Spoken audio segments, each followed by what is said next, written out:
Welcome to this channel ফনিট biology. আজকে আমরা আবার চলে এসেছি ক্লাস 12 এর একটি চ্যাপ্টার নিয়ে, যেখানে আজকে আমরা আলোচনা করব অ্যানিউপ্লয়েডি নিয়ে।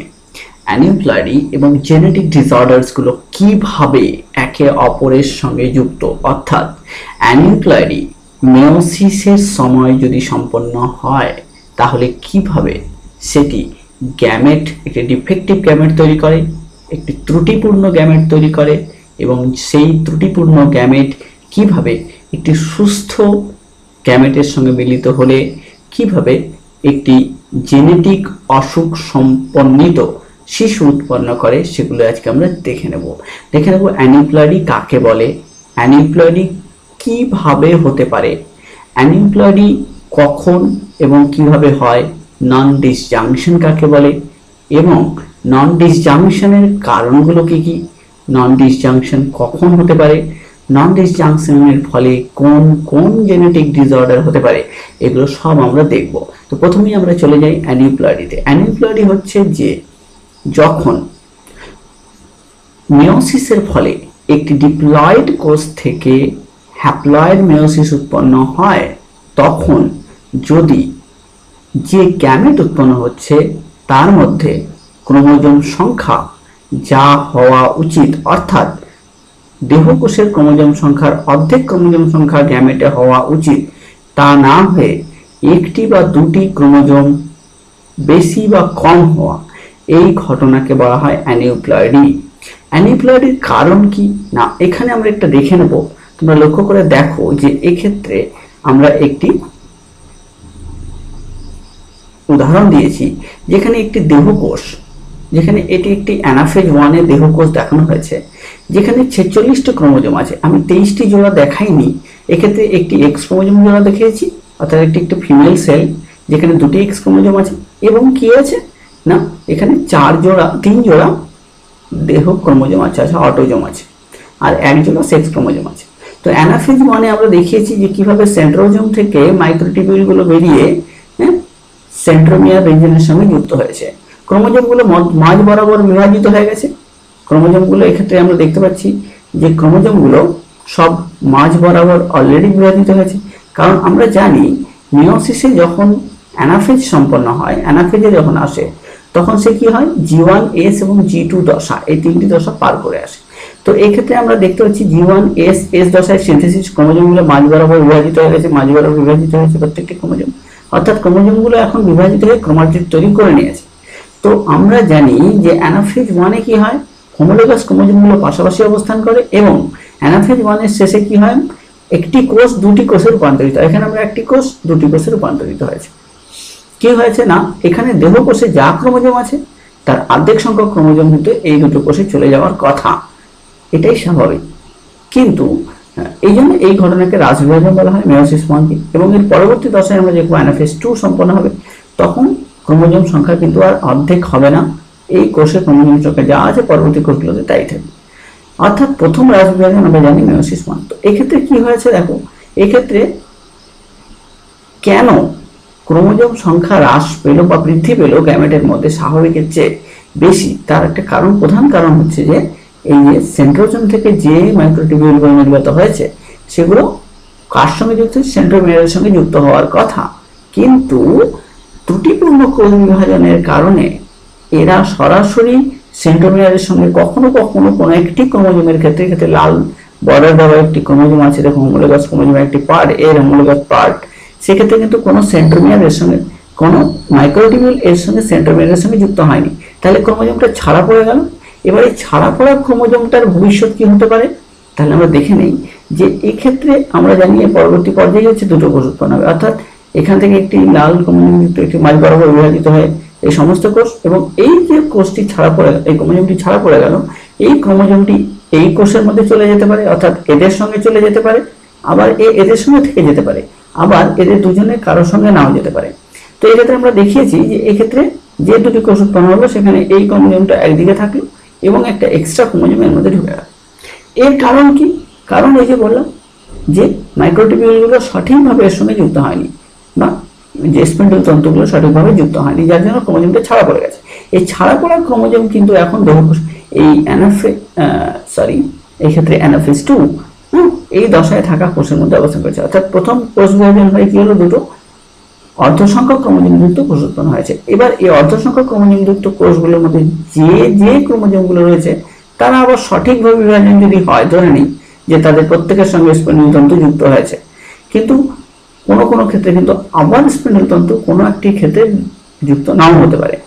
তো এই কোষের ক্ষেত্রে যখন সেন্ট্রোজোম থেকে নির্গত মাইক্রোটিউবুল আবার সমানভাবে যুক্ত হচ্ছে, এবং এক্ষেত্রে এই যে নিচের কোষটি কি হয়েছে দেখো, ক্রোমোজোম সংখ্যা কিন্তু এক্ষেত্রে অর্ধেক সংখ্যক ক্রোমোজোম নেই।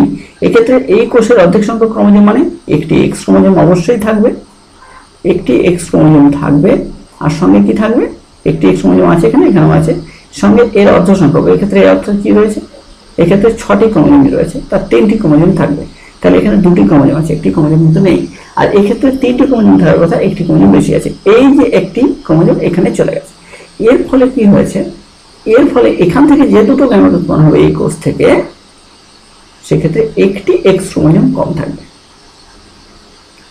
এক্ষেত্রে যেগুলো উৎপন্ন হবে সেটি একটি এক্স ক্রোমোজোম এক্ষেত্রে একটি অটোজোম কম থাকবে, আর এক্ষেত্রে একটি অটোজোম বেশি থাকবে। কেন? এক্ষেত্রে একটি অটোজোম পেয়ার তো এক্ষেত্রে এখানে চলে গেছে, এর জন্য এখানে 22 প্লাস এক্স, আমরা জানি 46টি ক্রোমোজোমের যদি গ্যামেট উৎপন্ন হয় তাহলে 23টি ক্রোমোজোম যুক্ত গ্যামেট উৎপন্ন হবে। সেক্ষেত্রে কি উৎপন্ন হয়েছে, 23 প্লাস এক্স উল্টো, অর্থাৎ একটা এক্সট্রা 22 প্লাস এক্স হওয়ার কথা সব ক্ষেত্রে। কারণ কি, এই যে এক্সট্রা ক্রোমোজোমটা এসে জুড়েছে, আর এক্ষেত্রে কি হয়েছে দেখো 21 প্লাস এক্স, অর্থাৎ 22-এর থেকে 1 কম, অর্থাৎ একটা ক্রোমোজোম তো এখানে ঢুকে গেছে, সেই জন্য একটি ক্রোমোজোম কিন্তু এক্ষেত্রে কম আছে। অর্থাৎ এই গ্যামেটগুলো n-1 গ্যামেট, আর এই দুটো গ্যামেট হচ্ছে n+1 গ্যামেট। তাহলে n-1 n+1 গ্যামেট আমরা জানতে পারলাম। এবার আমরা জানলাম যে নন ডিসজাংশন কি না, অ্যানাফেজ দশাগুলোতে মিয়োসিসের যদি যদি স্পিন্ডল তন্তুগুলো সঠিকভাবে ক্রোমোজোমের সেন্ট্রোমিয়ারের সঙ্গে যুক্ত না হয়, তাহলে ক্রোমোজোমগুলো ছাড়া পড়ে যায়, অর্থাৎ কোষ বিভাজনে তারা অংশগ্রহণ করে না, তারা বিক্ষিপ্তভাবে যে কোনো কোষে অবস্থান করতে পারে, ক্রোমোজোম সংখ্যার হ্রাস বৃদ্ধি ঘটাতে পারে। তাহলে আমরা দেখে নিলাম যে অ্যানিউপ্লয়েডির কারণ কিন্তু অত্যন্ত গুরুত্বপূর্ণ। অ্যানিউপ্লয়েডির জন্য কিন্তু অনেক জেনেটিক ডিসঅর্ডারস হয়, বিশেষ করে মহিলাদের ক্ষেত্রে। আমরা জানি যে এগ বা ওভাম কোথায় কি হয়, এগ বা ওভাম অ্যারেস্ট কন্ডিশনে থাকে, কোথায়, ডিপ্লোটিন দশা। এই দশায় গিয়ে প্রফেজ 1-এ ডিপ্লোটিন দশা পর্যন্ত সে কি হচ্ছে, অ্যারেস্টেড কন্ডিশনে আছে, এবং সেই অবস্থায় কিন্তু নন ডিসজাংশনের চান্স থাকে। সেই জন্য স্ত্রীদের বিবাহের বয়স যদি খুব দীর্ঘ হয়, সেক্ষেত্রে দীর্ঘদিন যাবৎ আমরা জানি যে এগ বা ওভাম তৈরি হয় তখনই, সম্পূর্ণ হয় তখনই, যখনই না স্পার্ম সেই সেকেন্ডারি প্রাইমারি ওসাইটের সঙ্গে যুক্ত হয়। এবার অবিবাহিত অবস্থায় কিন্তু স্পার্ম যদি প্রাইমারি ওসাইটের সঙ্গে যুক্ত না হয়, তাহলে কি হচ্ছে, তাহলে কিন্তু ওই এগ বা ডিম্বাণু ওই অবস্থায় থেকে যায়, এবং দীর্ঘদিন থাকার ফলে বয়স বৃদ্ধির সঙ্গে সঙ্গে সেক্ষেত্রে ক্রোমোজোম সংখ্যা কিন্তু ওলটপালট হয়ে যাওয়ার চান্স থাকে। সেই জন্য অ্যানিউপ্লয়েডি জনিত সমস্যা অল্প বয়সে মায়েদের সন্তানের মধ্যে যতটা বেশি থাকে, তার চেয়ে অনেক বেশি থাকে বেশি বয়সে মায়েদের যে সন্তান হয় তাদের মধ্যে। এটাই একটি কারণ।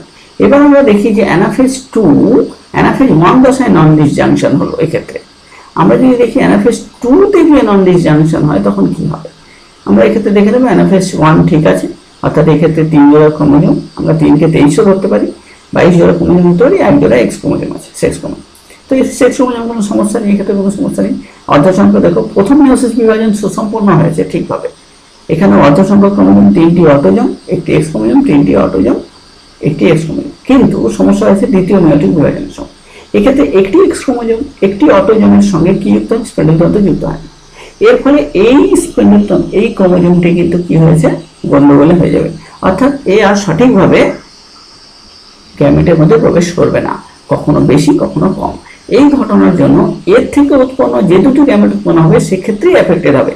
কিন্তু আগের ক্ষেত্রে আমরা দেখছিলাম একটি কোষ থেকে, অর্থাৎ দেহকোষের মধ্যে যদি হয় অ্যানাফেজ 2-তে প্রবলেম, তাহলে কি হচ্ছে, প্রত্যেকটি গ্যামেট এফেক্টেড হচ্ছিল, অর্থাৎ প্রতিটি গ্যামেটে সমস্যা হচ্ছিল।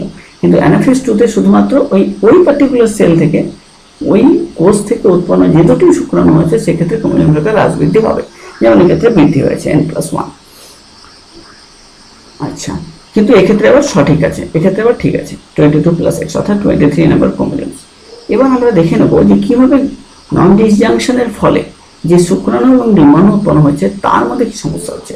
আমরা ধরে নিলাম একটি শুক্রাণু পাওয়া গেছে যেটা 23+x, অর্থাৎ এক্ষেত্রে n+1 গ্যামেট উৎপন্ন হচ্ছে। কোন ক্ষেত্রে না, এই যে এক্ষেত্রে 23+x, হ্যাঁ, অ্যানিউক্লিয়ারি নন ডিসজাংশন। আবার এক্ষেত্রেও আছে, হ্যাঁ। আচ্ছা, 23+x n+1 gamete defective gamete শুক্রাণু, আর ডিম্বাণু কি হচ্ছে, ডিম্বাণু স্বাভাবিক। এই অবস্থায় রাখো, এই ক্ষেত্রে ডাউন সিনড্রোমের সৃষ্টি হতে পারে। যদি এই এক্সট্রা ক্রোমোজোমটা যদি আমি ধরে নিই যে এই এক্সট্রা ক্রোমোজোমটা, যে ক্রোমোজোমটা নন ডিসজাংশন হলো, যে ক্রোমোজোমটা এক্ষেত্রে এসে ঢুকে গেছে, উড়ে এসে জুড়ে বসেছে, সেই ক্রোমোজোমে যদি 21 নম্বর ক্রোমোজোম হয় তাহলে কিন্তু ডাউন সিনড্রোম হবে। কারণ আমরা জানি 21 নম্বর ক্রোমোজোম জোড়া কি হয়, তিনটে থাকে, ট্রিপ্লয়েড থাকে অ্যানিউক্লিয়ারের ক্ষেত্রে। ইয়ের ক্ষেত্রে ডাউন সিনড্রোমে কিন্তু ক্রোমোজোম নাম্বার ডাউন হয় না, এটা মনে রাখার উপায়। ডাউন সিনড্রোমে ক্রোমোজোম নাম্বার ডাউন হয় না, উল্টো কি হয়, বেশি হয়। কোথায় বেশি হয় না, 21 নম্বর ক্রোমোজোম জোড়ায় দুটি হোমোলোগাস ক্রোমোজোম থাকার কথা, একটি মায়ের কাছ থেকে বাবার কাছ থেকে, কিন্তু এই ক্ষেত্রে তিনটি হোমোলোগাস ক্রোমোজোম অবস্থান করে, তিনটি ক্রোমোজোম অবস্থান করে, একে বলে ডাউন সিনড্রোম। হ্যাঁ, আমরা জানি ডাউন সিনড্রোমের অনেকগুলো সিমটম রয়েছে, যেমন তার স্ট্যাচার ঠিকঠাক হবে না, তার সে জড়বুদ্ধি সম্পন্ন হতে পারে, এসব রয়েছে। আচ্ছা, তাহলে আমরা দেখলাম নন ডিসজাংশনের ফলে যে গ্যামেট উৎপন্ন হচ্ছে সেই গ্যামেটগুলো যদি ডিফেক্টিভ হয় তাহলে কিন্তু ভবিষ্যৎ প্রজন্ম ডিফেক্টিভ হবে। এবার আমরা অ্যানিউক্লিয়ারের ক্ষেত্রে আমরা আরেকটা জিনিস দেখে নেব, যে ক্ষেত্রে শুধু অটোজোম বাদ করতে পারে এরকম নয়। অ্যানাফেজ 1-এ বা অ্যানাফেজ 2-তে অটোজোম শুধু বাদ করবে কোনো ব্যাপার নেই, সেক্স ক্রোমোজোমও বাদ করে যেতে পারে। এখানে আমরা দুটো সেক্স ক্রোমোজোম যুক্ত একটা ফিমেল কোষ দেখছি, এক্ষেত্রে কি হয়েছে, নর্মাল অটোজোম হয়েছে। হ্যাঁ, কিন্তু এক্ষেত্রে অটোজোমগুলোর সঙ্গে স্পেন্ডেল তন্তু সঠিকভাবে যুক্ত হলো, এক্স ক্রোমোজোমের সঙ্গে যুক্ত হয়নি। সেই জন্য মনে করে এই এক্স ক্রোমোজোমটা, এক্ষেত্রে একটা এক্স ক্রোমোজোম থাকার দুটোর মধ্যে একটা যাওয়ার কথা, কিন্তু এক্ষেত্রে দুটোই চলে গেছে, তো চলে গেছে। তো এক্ষেত্রে এক্সট্রা একটা এক্স ক্রোমোজোম কিন্তু যুক্ত হয়ে গেল। এক্ষেত্রে যে গ্যামেটগুলো উৎপন্ন হবে তারা স্বাভাবিকভাবে উৎপন্ন হবে এবং তাদের মধ্যে সমস্যা তৈরি হবে, সেটা হচ্ছে দুটো এক্স ক্রোমোজোম থাকবে। তাহলে একটি গ্যামেটের মধ্যে দুটো এক্স ক্রোমোজোমের একটি থাকে, কিন্তু এক্ষেত্রে কি হচ্ছে, দুটি এক্স ক্রোমোজোম অবস্থান করছে।